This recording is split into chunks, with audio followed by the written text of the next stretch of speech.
fig is a kind of fruit. It's rather dense.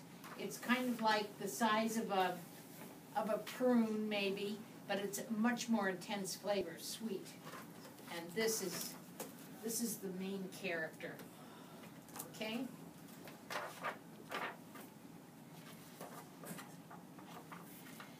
Monsieur Bibot, the dentist, was a very fussy man. He kept his small apartment as neat and clean as his office. If his dog, Marcel, jumped on the furniture, Bibot was sure to teach him a lesson. Except on Bastille Day, the poor animal was not even allowed to bark. There is the dog. Bastille Day is France's Independence Day. This book won an award called the Caldecott Medal for the beautiful pictures, and you'll soon see. One morning, Bibot met an old woman waiting at his office door. She had a toothache and begged the dentist to help. "Oh, but you have no appointment," he told her. Oh, the woman moaned. Bibot looked at his watch. Perhaps there was time to make a few extra francs. He took her inside and looked in her mouth. "This tooth must come out," he said with a smile. Because why would he say it with a smile? Because that meant he would make more money, right? When he was done, the dentist said, "I'll give you some pills to kill the pain." Here he is, extracting the tooth. Wow. Looks like he's strangling. Pictures are good, though, aren't they? The old woman was grateful. "I can't pay you in money, but I have something much better." She took 2 figs from her pocket and handed them to Bibot. "Figs?" he said angrily. "These figs are very special," the woman whispered. "They can make your dreams come true." She winked at him and put her finger to her lips. It was clear to Bibot that this woman was crazy. He set the figs down and took her by the arm. When she reminded him about the pills, he said, "I'm sorry, only for paying customers," and shoved her out the door.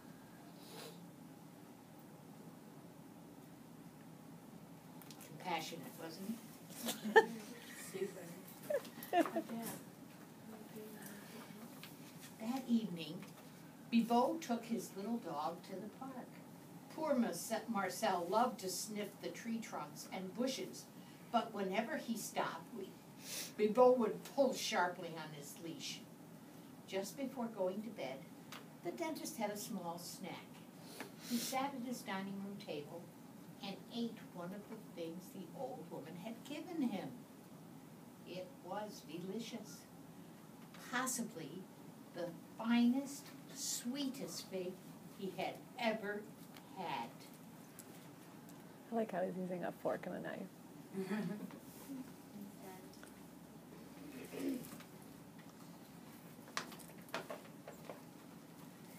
In the morning, Bibot dragged Marcel down the stairs for his morning walk. The steep steps were hard for the little short-legged dog. But Bibot wouldn't think of carrying his pet. He hated to get Marcel's white hairs on his beautiful blue suit. Poor Marcel.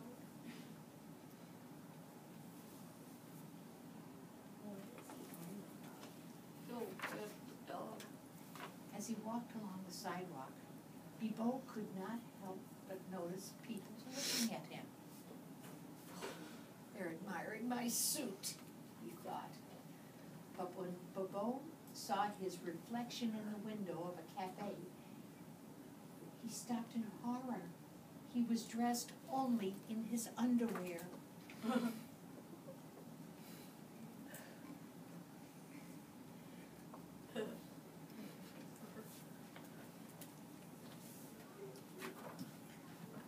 The dentist turned and ran into the alley. "Sacre bleu," he thought. "What has happened to my clothes?"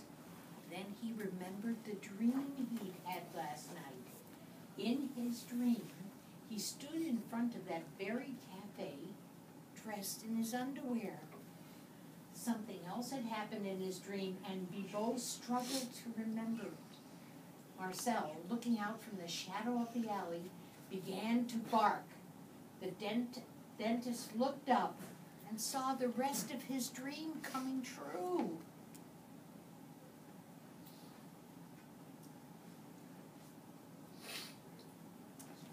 Wonder what his dream was. No one noticed Bibot as he ran home in his underwear, because all the eyes of Paris were fixed on the Eiffel Tower, which slowly drooped over as if it were made of soft rubber. Bibot understood now that the old woman with the figs had told him the truth. He would not waste that second fig. What had he dreamt?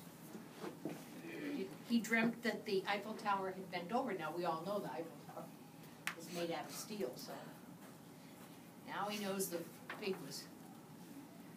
Over the next few weeks, as reconstruction of the Eiffel Tower began, the dentist read dozens of books on hypnotism.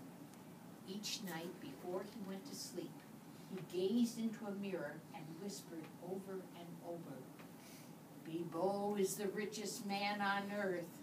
Bibot is the richest man on earth. Bibot is the richest man on earth."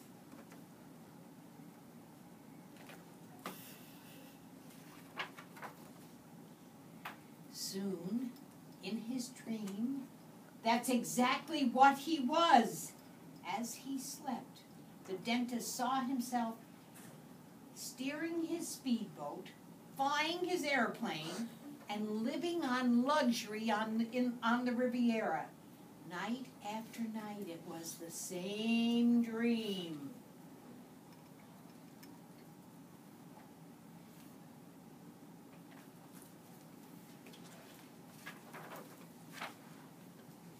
One evening, Bibot took the second fig from his cupboard. It wasn't going to last forever. Tonight, he thought, is the night.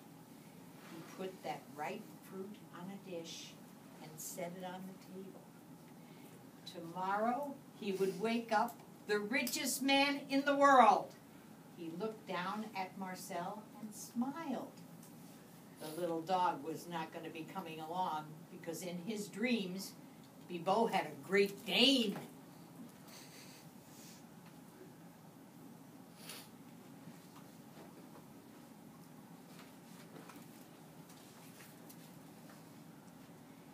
As the dentist reached into the cupboard to take out some cheese, he heard the crash of breaking china.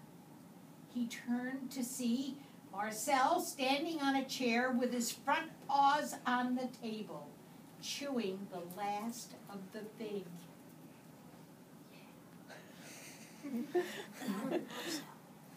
Who ate the fig? Marcel. Yeah, Marcel. Marcel's bad. So, Imagine. Bibot was furious. He chased the dog around the apartment. When Marcel ran beneath the bed, Bibot yelled at him, "Tomorrow I'll teach you a lesson you'll never forget." Then the dentist, angry and heartbroken, went to sleep.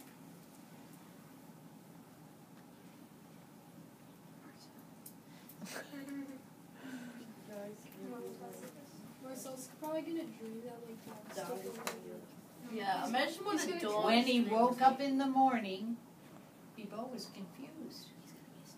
He was not in his bed. He was beneath it.